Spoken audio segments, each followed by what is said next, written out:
तो भाई स्वागत है एक और पीएफ के नए अपडेट में। बड़ी खुशखबरी में बड़ी खुशखबरी, नया अपडेट, मस्त अपडेट लेके हाजिर हो गया हूं। अब अगर आपको अपने पीएफ अकाउंट में करेक्शन करना है, खुद के नाम में कुछ चेंज करना है, डेट ऑफ बर्थ में बदलाव करना है, जेंडर में बदलाव करना है, डेट ऑफ ज्वाइनिंग में बदलाव करना है, या फिर पिताजी का नाम में कुछ बदलाव करना है, मदर नेम में बदलाव करना है, तो भाई अब कंपनी के पास जाने की जरूरत नहीं है और ना ही ईपीएफओ के पास आपके रिक्वेस्ट जाएगी। जैसे ही आप रिक्वेस्ट सबमिट करेंगे आपका बदलाव हो जाएगा, चेंज हो जाएगा। तो है ना शानदार जबरदस्त अपडेट,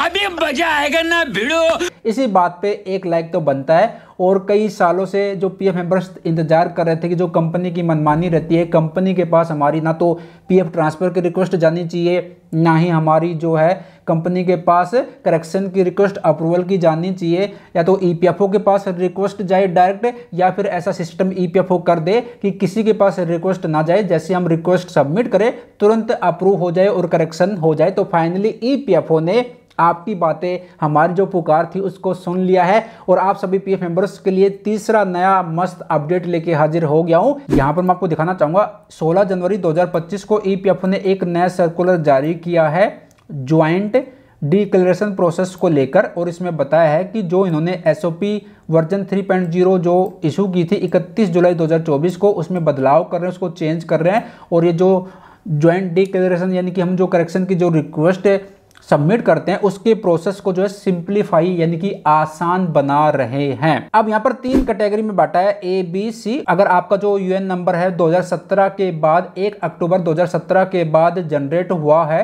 तो रिक्वेस्ट ज्वाइंट डिक्लेरेशन की जो रिक्वेस्ट है ऑनलाइन रिसीव हो जाएगी। दूसरा, यहाँ पर आपका जो यूएन नंबर है वो जनरेट हुआ है 1 अक्टूबर 2017 से पहले और उसमें आपका नाम, date of birth, gender, Aadhaar validation हो चुका है, लिंक हो चुका है UIDAI के द्वारा, तो जो ज्वाइंट डिक्लेरेशन की जो रिक्वेस्ट है वो रिसीव होगी ऑनलाइन।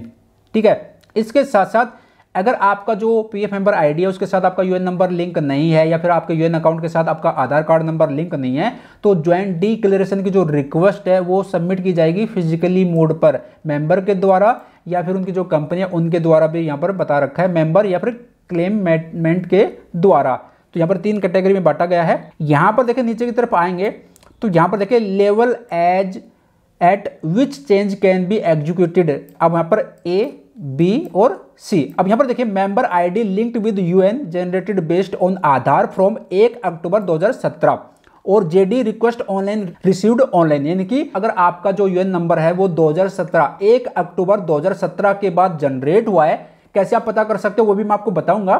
ठीक है।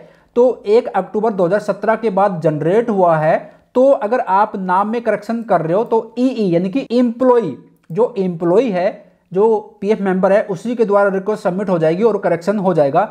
किस किस में करेक्शन कर सकते हो? खुद से ही, जिसमें किसी की भी जरूरत नहीं पड़ेगी, ना तो एम्प्लॉयर की और ना ही ईपीएफओ का जो डीलिंग ऑफिसर रहता है, जो भी रहता है उनकी। तो यहाँ पर देखिए अगर आप नाम में करेक्शन कर रहे हो, डेट ऑफ बर्थ में करेक्शन कर रहे हो, जेंडर में करेक्शन कर रहे हो, नेशनलिटी में करेक्शन कर रहे हो, यहाँ पर बता रखा है। तो यहाँ पर देखो ई यानी कि जो पीएफ मेंबर है वो करेक्शन की रिक्वेस्ट डालेगा और करेक्शन हो जाएगा उनके आधार कार्ड के बेस पर। बट इसके लिए आपका जो यूएन नंबर है वो 1 अक्टूबर 2017 के बाद जनरेट होना चाहिए और उसके साथ आधार कार्ड नंबर लिंक होना चाहिए, ये कंडीशन है। अब यहाँ पर देखिए for updation as Indian in case of blank field and change in case of Indian to IW international worker, उसके लिए यहाँ पर है ई यानी कि एम्प्लॉय जो है रिक्वेस्ट डालेगा, करेक्शन हो जाएगा। और अगर आप IW इंटरनेशनल वर्कर से आप इंडियन आप कर रहे हो तो फिर उसके लिए पहले रिक्वेस्ट आप डालेंगे, उसके बाद आपकी रिक्वेस्ट जाएगी किसके पास? एम्प्लॉयर के पास, फिर ईपीएफओ के डीए के पास जाएगी, फिर एओ के पास जाएगी अगर नेशनलिटी अगर आप चेंज कर रहे हो तो। बट अगर आप यहां पर चेंज कर रहे हो Indian to IW international worker तो फिर जो है आप खुद से हो जाएगा। अदरवाइज अगर आप इंटरनेशनल वर्कर टू इंडियन कर रहे हो यहाँ पर तो फिर रिक्वेस्ट जाएगी। बाकी अगर आप नाम में बदलाव कर रहे हो, डेट ऑफ बर्थ, जेंडर में बदलाव कर रहे हो तो खुद से ही, यहाँ पर डबल ई का मतलब है एम्प्लॉय, यानी कि आप खुद रिक्वेस्ट सबमिट करेंगे तो करेक्शन हो जाएगा। तो ये मैं आपको बताने की जरूरत नहीं पड़ेगी। अब नीचे की तरफ आएंगे, इसके साथ साथ father name, mother name, marital status, spouse name, date of joining में भी यहाँ पर बता रखा है। देखिए यहाँ पर भी ई है, यानी कि जो एम्प्लॉय है पीएफ मेंबर है वो रिक्वेस्ट डालेगा और करेक्शन हो जाएगा।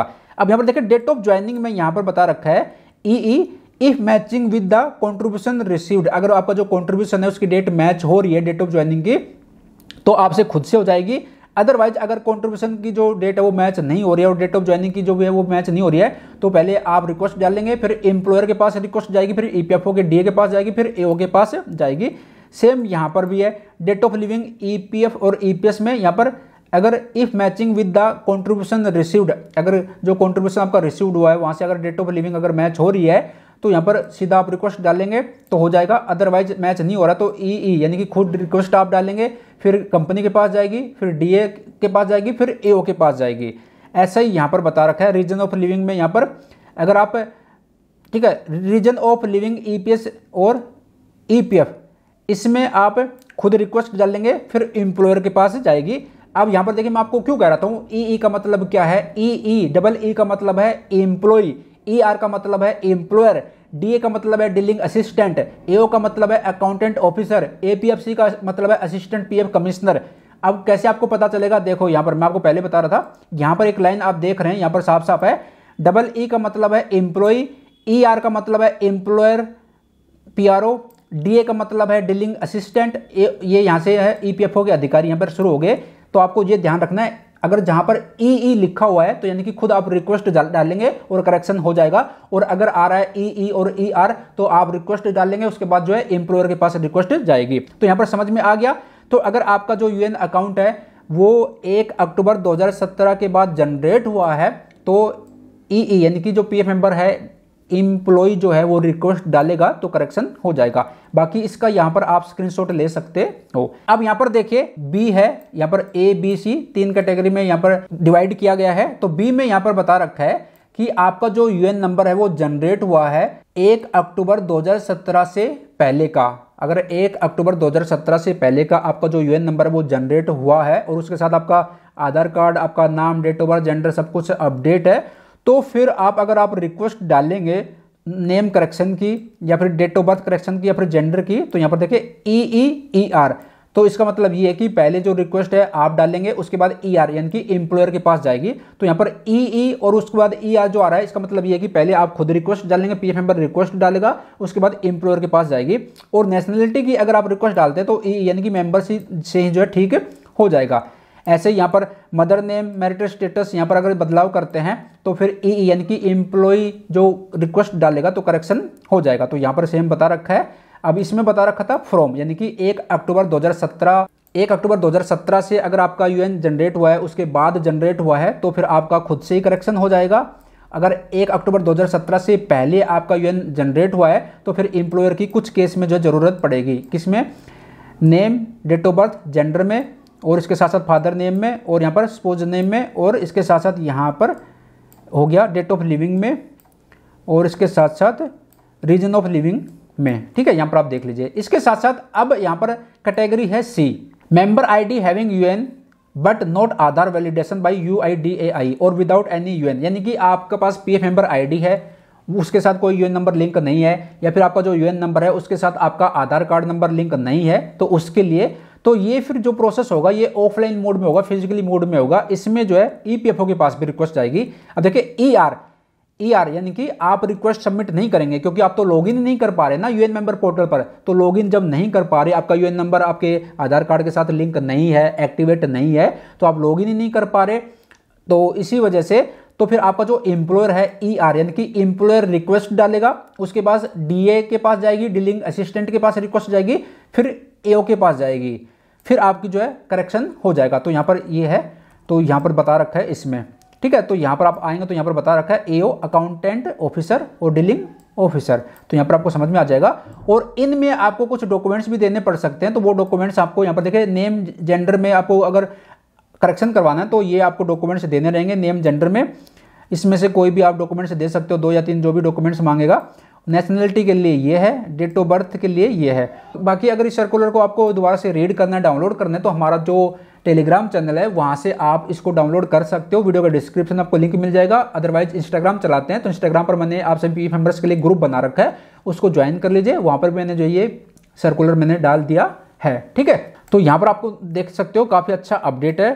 फिर मैं एक लाइन में बता देता हूँ, अगर आपका जो यूएन नंबर है 1 अक्टूबर 2017 के बाद अगर जनरेट हुआ है तो आप खुद से ही आपका करेक्शन की रिक्वेस्ट आप सबमिट कर सकते हो। और 1 अक्टूबर 2017 से पहले अगर जनरेट हुआ है तो कुछ कंडीशन में आपका खुद से हो जाएगा, कुछ कंडीशन में जो है एम्प्लॉयर आपकी अप्रूव करेगा रिक्वेस्ट, बट यहाँ पर ईपीएफओ के पास नहीं जाएगी। ईपीएफओ के पास कब रिक्वेस्ट जाएगी यहाँ पर बता रखा है, यहाँ पर डीए और ईओ के पास कब, डेट ऑफ ज्वाइनिंग की कंडीशन में अगर आपका कॉन्ट्रीब्यूशन और जो है डेट ऑफ ज्वाइनिंग वो मैच नहीं हो रही है तो, और अगर आपका लिंक नहीं है, आपका आधार कार्ड पीएफ मेंबर आईडी है आपके पास, यूएन अकाउंट के साथ भी कोई भी आधार कार्ड लिंक नहीं है, तो फिर आपका जो है एम्प्लॉयर आपकी रिक्वेस्ट सबमिट करेगा और डॉक्यूमेंट्स जो भी मांगेगा ये लिस्ट दे रखी है, ये डॉक्यूमेंट्स आपको देने रहेंगे। अब चलिए देख लेते हैं कि ईपीएफओ का जो यूएन मेंबर का जो पोर्टल है वहां पर बदलाव किया या फिर नहीं किया। आज मैं वीडियो शूट कर रहा हूं 19 जनवरी 2025।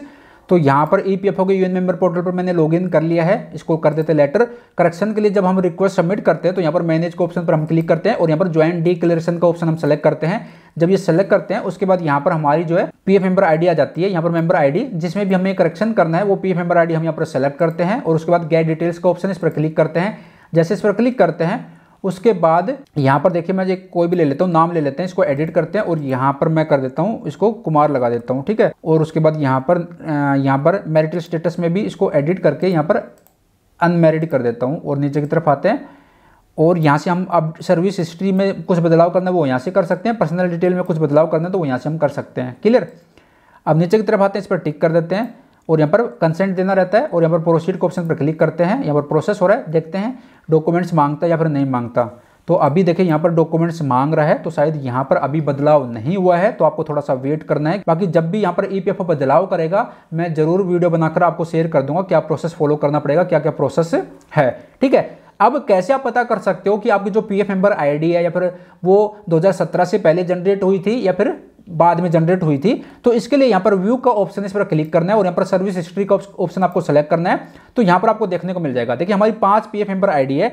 तो यहाँ पर देखिए डेट ऑफ ज्वाइनिंग में यहाँ पर देखेंगे तो हमारी जो है ये पीएफ मेंबर आईडी 2017 से पहले जनरेट हुई थी और ये वाली डेट ऑफ ज्वाइनिंग 4 अक्टूबर 2019 यानी कि 2019 के बाद 2017 के बाद, ये भी 2017 के बाद, ये भी 2017 के बाद, ये भी 2017 के बाद। तो यहाँ से आप पता कर सकते हो, यहाँ से आपको पता चल जाएगा कि आपका जो पीएफ अकाउंट है वो कब जनरेट हुआ था, 2017 से पहले हुआ था या फिर बाद हुआ था। डेट ऑफ जब आप किसी कंपनी में ज्वाइन करते हो पहली बार तभी आपकी पीएफ मेंबर आईडी बनती है और तभी आपको यूएन नंबर दिया जाता है। तो यहाँ से आपको पता चल जाएगा।